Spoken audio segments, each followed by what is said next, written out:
What's going on, everybody? Welcome back to my channel. In today's video, we're going to be looking at exercises to help reduce pain with rolling in bed or getting out of bed. So if that's something you're experiencing, stay tuned for today's video. If you're new to my channel, my name's Dr. Tom Walters and I'm an orthopedic physical therapist. So again, in today's video, we're looking at low back pain when rolling in bed or when getting out of bed. So let's just first look at the mechanics necessary to roll in bed. So imagine you're lying on your back. Maybe you like to sleep on your back, and then sometimes you transition to one side.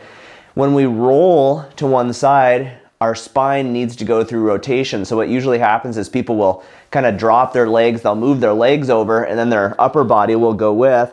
And in a lot of cases, people can develop some sensitivity in their back to rotation specifically.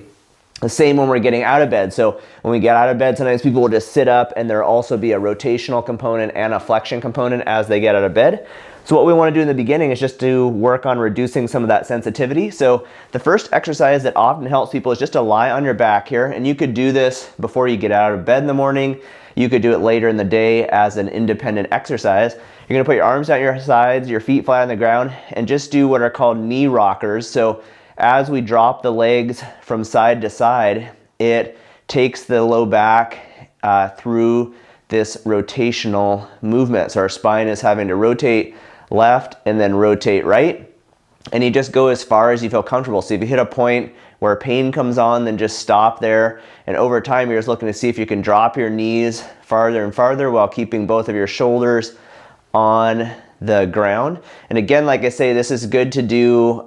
You could do it in the night if you're going to roll over and you are having pain, or when you're getting up in the morning. And again, like I say, throughout the day to help maintain mobility. So I'll usually have people do 10 to 15 repetitions. If that's pretty easy for you, then you can progress it by straightening one leg, grabbing the top knee and bringing it over to the side. Now again, my goal here is to keep my shoulder, in this case, my left shoulder, on the ground, and then I'm pulling my knee with this top knee with my arm as far as I can to help stretch my spine, and I would do this on both sides. So I'm just going to hold it there, take a few deep breaths, maybe hold for 10 to 15 seconds and let it stretch, and then the same thing, I go over to the other side, straighten that leg, and then pull over and stretch as far as I can, and again hold.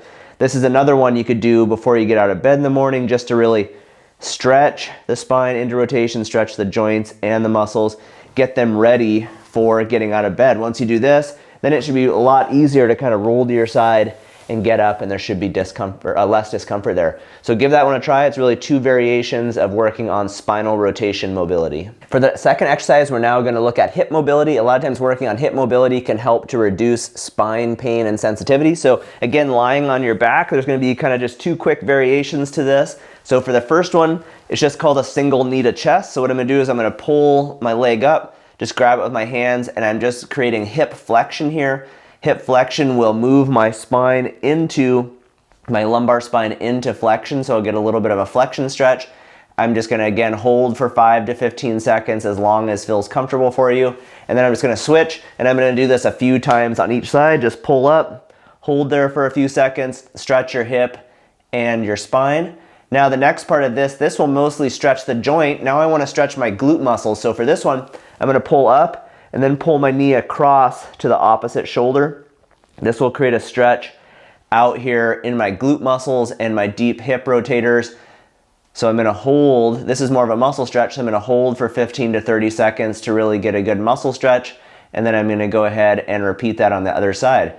So if you're doing this before getting out of bed in the morning, you might just do one repetition on each side just to kind of get things ready and get them moving so that when you get out of bed, it feels easier to do. Okay, so those are our two hip mobility stretches. One is just bringing the knee up to the chest to stretch the joint, and then the other one is crossing to the opposite shoulder to stretch the muscles. All right, our last exercise here will be a marching bridge. This is going to help expose our spine to torsional stresses, rotational stresses, and to help reduce sensitivity. You can try doing this in your bed if your mattress is firm. It may not work there, and you may have to do it on the ground or something else that's a little bit firmer. So for this one, you're going to lie on your back again, and what we're going to do here is we're going to start with our legs both on the ground, feet on the ground, knees about 90 degrees, arms down at your sides. And we're just going to do a traditional bridge, just lifting up. And then from here, you're going to lightly tighten your core, your pelvic floor, kind of brace, not with a lot of force, just kind of lightly. And our goal here is to keep our pelvis nice and level. So what's going to happen is I'm going to lift up one leg, hold for a second, and then I'm going to switch to the other side. So I'm just bracing a little bit with my core, and what you'll notice is when you lift up one leg, the pelvis on that side will want to drop.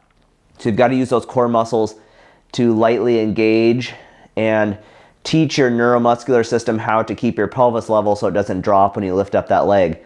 So as you can tell, because it wants to pull that side down, that is a rotational movement. So there's some rotational stress going on here, and I'm teaching my neuromuscular system how to tolerate and resist those rotational forces.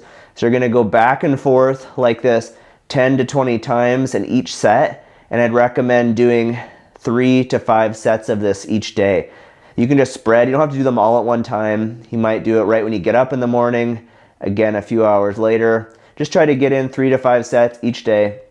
It will help to strengthen the lumbopelvic region and again help to expose the low back to rotational stresses and to build its tolerance.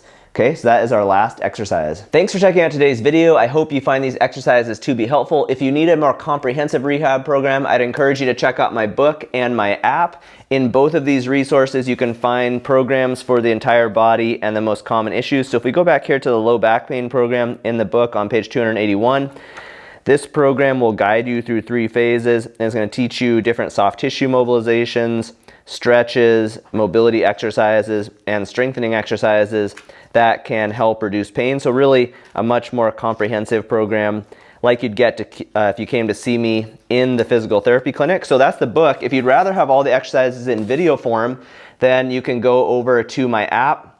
The app is called Rehab Science and can be found in the App Store. It has programs for the entire body as well, broken down by body regions. So if we scroll down from top to bottom, we can get down to the low back pain program, and you'll see that it will have videos, and this program will guide you through 4 phases. All of the videos are videos of me performing the exercise and explaining how to perform it. In addition to the programs, the app also has prehab programs, assessment videos, and I do a weekly live Q&A where you can come in and ask me questions directly over Zoom. So if you want to check out these 2 resources, I will put links at the top of the description box. See you in the next video. All right, you guys, bye.